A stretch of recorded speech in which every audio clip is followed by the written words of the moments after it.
पढ़ेंगे भूषण कवि के वीर रस के कवि। भूषण जो कवि है वो वीर रस के श्रेष्ठ कवि है और इनको राष्ट्रीय वर्षपण भी माना गया है। शायद मैंने ऐसा कुछ बताया था क्या आपको? बताया होगा जरूर। ठीक है, वीर रस के ये महत्वपूर्ण कवि है। कौन है कवि? भूषण। ठीक है, अब हम आज पाठ पढ़ेंगे। पाठ में जो पढ़ना है उसको मैंने डॉट डॉट करके लिख दिया है। ठीक है, अब हम पढ़ते हैं पाठ। साजी चतुरंग सेन अंग में उमंगधारी, सरजा शिवाजी जंग जीतन चलत है। भूषण भनत नाग बिहद नगारन के, नंदी नद मद गेव रन के रलत है। एर फेर खेल घेल खलक में गेल घेल, गजन की ठप ठेल सेल उलसत है। तारा सो तरनी धूरी धरा में, लगत जिमी, जिमी यानी जैसे, उदाहरण अलंकार है यहाँ पे। थारा पर पारा परावार यूं हलत है। पहले हम इनके शब्दों के अर्थ देखते हैं, उसके बाद हम अर्थ करेंगे। साजी यानी सजाकर, चतुरंग यानी चार अंगों वाली सेना, हाथी घोड़े रथ और पैदल चलने वाले सैनिक। सैन यानी सेना, धरी यानी धारण करके, जीतन यानी जीतने को, चलत यानी चलते हैं, बिहद यानी ज्यादा, नगरन यानी नगरों में, गैबरन, गैबरन होता है हाथी, रलत, रलत यानी बहना, खलक यानी खलबली, गैल, गैल कहते हैं गेला, बस उसमें कहते हैं, गांव में कहते हैं गैल, कोई पता हो नहीं। गेल यानी होता है रास्ता, सैल, सैल यानी होता है पहाड़ पर्वत, उसलत, उसलत यानी उखड़ना, तरनी, तरनी है सूर्य का पर्यायवाची, तरनी बोलते हैं सूर्य को। धूरी, धूरी होती है मिट्टी या रेत। लगत यानी लगता है। धारा, धारा यानी खाली। पारावार, पारावार ये समुद्र का पर्यायवाची है। किसका? समुद्र का। ये समुद्र का पर्यायवाची है पारावार। और यो यानी जैसे, और हलत यानी हिलता है। अब इसका अर्थ सुनिए। साजी चतुरंग सेन अंग में उमंगधारी, सरजा शिवाजी जंग जीतन चलत है। महाकवि भूषण कहते हैं कि जब शिवाजी की चतुरंगी सेना अपने अंग प्रत्यंग में जोश धारण करके शिवाजी के साथ युद्ध करने के लिए चलती है, तो उनकी शोभा देखते ही बनती है। क्या कह रहे हैं महाकवि भूषण? भूषण कवि कह रहे हैं कि जब शिवाजी की सेना, शिवाजी की चतुरंगनी सेना अपने अंग प्रत्यंग धारण करके शिवाजी के साथ युद्ध करने के लिए चलती है, तो उनकी शोभा देखते ही बनती है।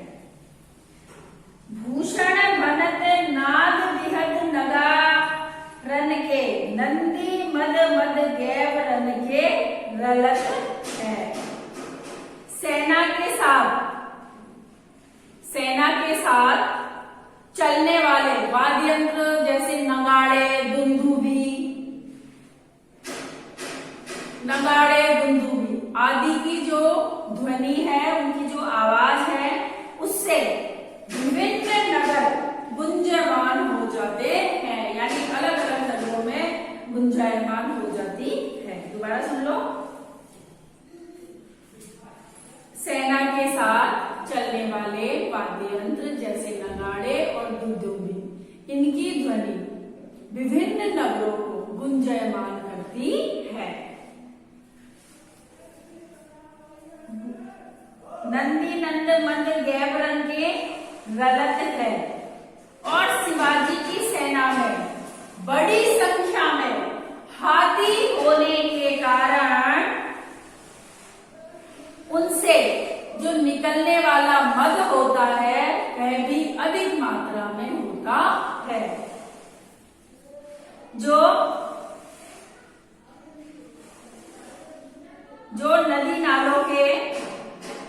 नदी नालों का रूप धारण करके बहने लगता है। अरे कहने का मतलब यह है कि शिवाजी की सेना में बड़ी संख्या में हाथी होते हैं, तो हाथियों का जो मद निकलता है, यानी जो वो मुंह से, जिसको चबाना बोलते हैं ना, ऐसे झाग बन जाता है, तो वह झाग ऐसे बहने लगता है जैसे नदी नालों के रूप में बहता है। भाई वो इतने सारे हाथी चलेंगे तो मुंह से भी लाड़ निकालेंगे, टॉयलेट भी करेंगे, सब कुछ करेंगे, तो वो क्या करता है, नदी नालों के रूप में बहता है उनका मद। अब देखो, एक फेर खेल फल खलक में गेल गेल गजन की ठेल से सल उगत है। सेना में बड़ी संख्या में हाथी घोड़े रथ होने के कारण वे एक दूसरे से आपस में टकरा करके चलते हैं, जिससे खलबली जैसी स्थिति हो गई है।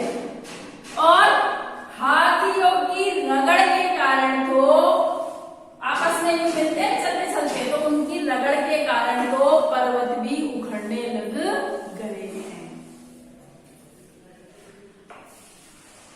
तारा सो तरनी धूरी धारा में लगत जिनी, धारा पर पारा पारावार यूं हालत है।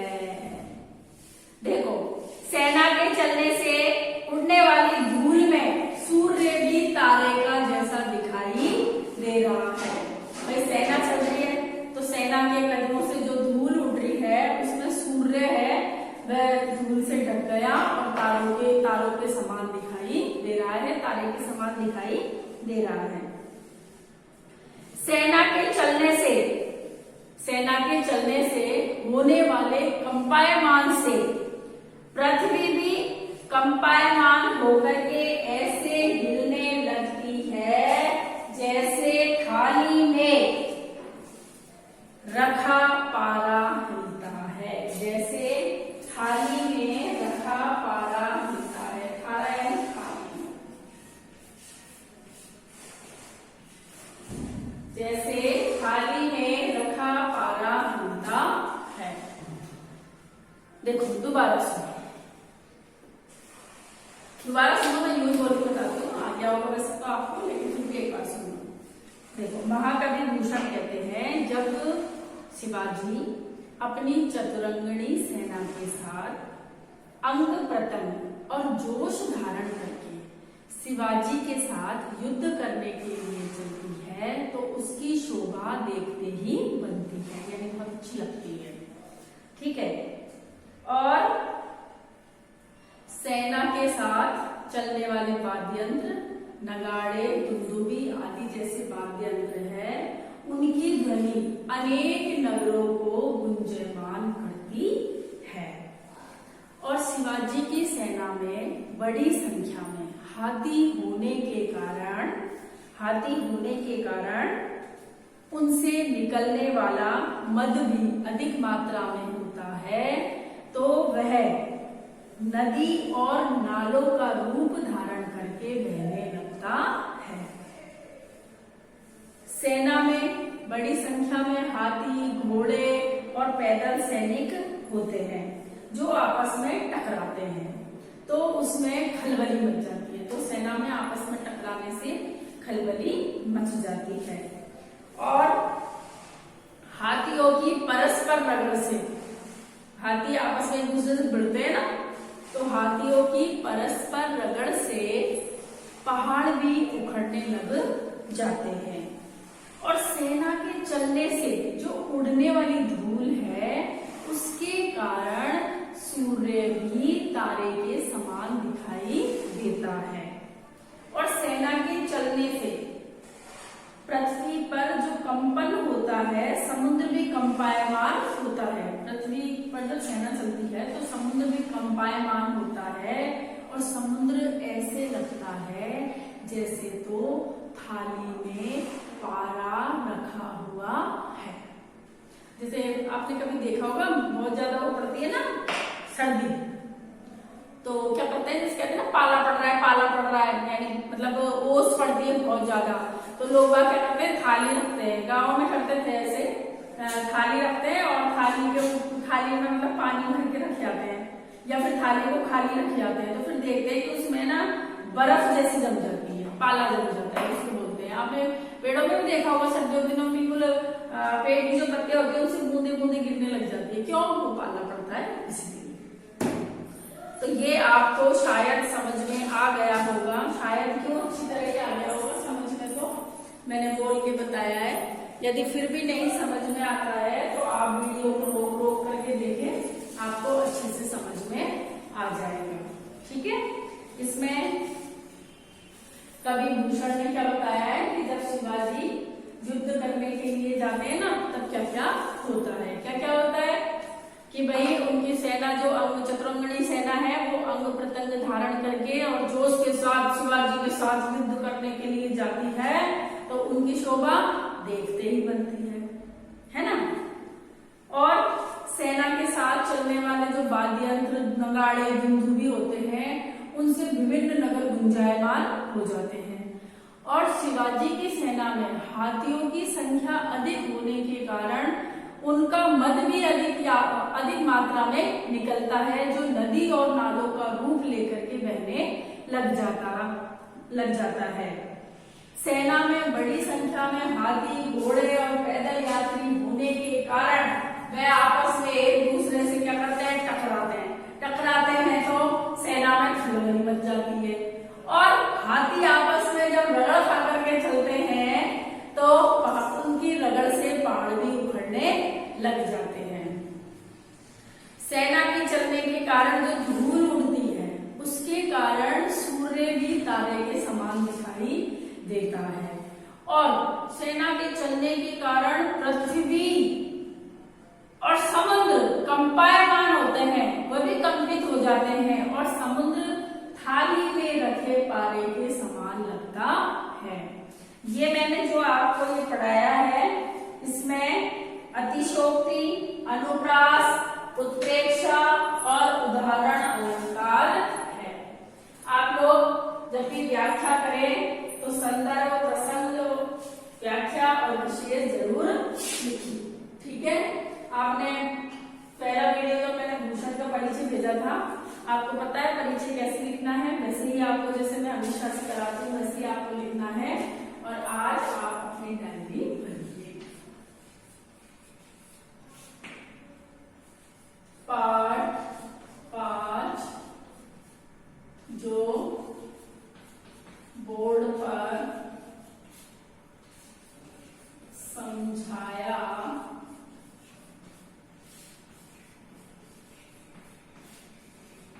समझाया गया है उसकी व्याख्या करें।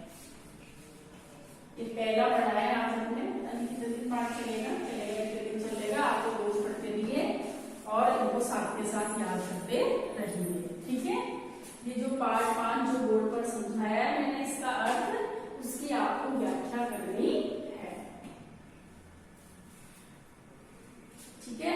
इसकी आपको क्या करनी है, इसकी आपको व्याख्या करनी है। यदि फिर भी कुछ समझ में नहीं आता है तो आप कमेंट बॉक्स में लिखना, नहीं लिख सकते हो तो डायरेक्ट कॉल भी करना।